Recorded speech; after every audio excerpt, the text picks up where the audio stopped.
6 নম্বর প্রশ্ন, এটাও ঠিক 5 নম্বর প্রশ্নের মতো এটার সমাধান করতে হবে। দেওয়া আছে 5টি গরু ও 8টি ছাগলের মূল্য একত্রে 6,25,800 টাকা। একটি ছাগলের মূল্য 17,600 টাকা। একটি গরুর মূল্য কত? ঠিক আগের প্রশ্নের সমাধান যেরকম করেছিলাম একই নিয়মে এটাও করবো আমরা। যেহেতু একটি গরুর মূল্য বের করবো, তাহলে আমাদের কাজটা হলো প্রথমে ছাগলের মূল্য, যতটা ছাগল আছে এখানে ততটা ছাগলের মূল্য বের করে সেই টাকাটা প্রথমে বিয়োগ করে নেব। ছাগল আছে এখানে 8টি, আমরা দেখে নিব একটি ছাগলের মূল্য কত, 17,600 টাকা। এইখান থেকে আমরা প্রথমেই 8টি ছাগলের মূল্য বের করে নেব। তাহলে শুরু করি। একটি ছাগলের মূল্য 17,600 টাকা। এবার আমরা এই যে 8টি ছাগলের কথা বলা হয়েছে এখানে, এই 8টি ছাগলের মূল্য বের করবো। সুতরাং 8টি ছাগলের মূল্য 17,600 গুণ 8 সমান কত হয়? গুণ করে নেই। 8 0 0 8 0 0 6 8 48 8 হাতে লাগলো 4, 7 8 56 8 8 60 60 0 হাতে লাগলো 6, 8 8 6 14, 1,40,800 টাকা। এই হচ্ছে 8টি ছাগলের মূল্য। এবার আসি আমরা এখানে 5টি গরু ও 8টি ছাগলের মূল্য একত্রে।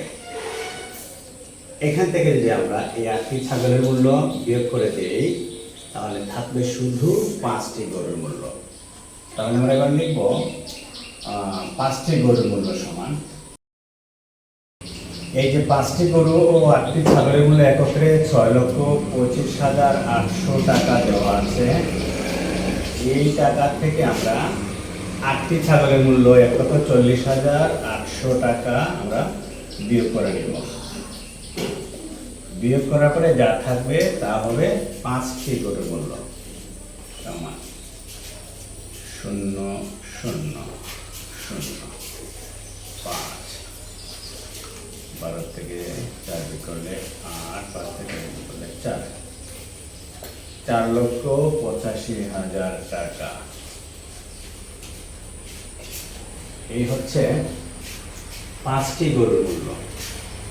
আমরা যেহেতু একটি গরুর মূল্য বের করব, সুতরাং একটি গরুর মূল্য সমান, একটি গরুর মূল্য নিশ্চয়ই 5টি গরুর মূল্যের চেয়ে কম হবে। সুতরাং 5টি গরুর মূল্যকে আমরা 5 দিয়ে ভাগ করে একটি গরুর মূল্য পেয়ে যাব।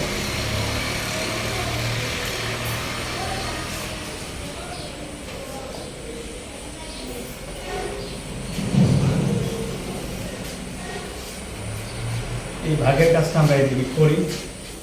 5 দিয়ে আমরা ভাগ করব 4,85,000-কে।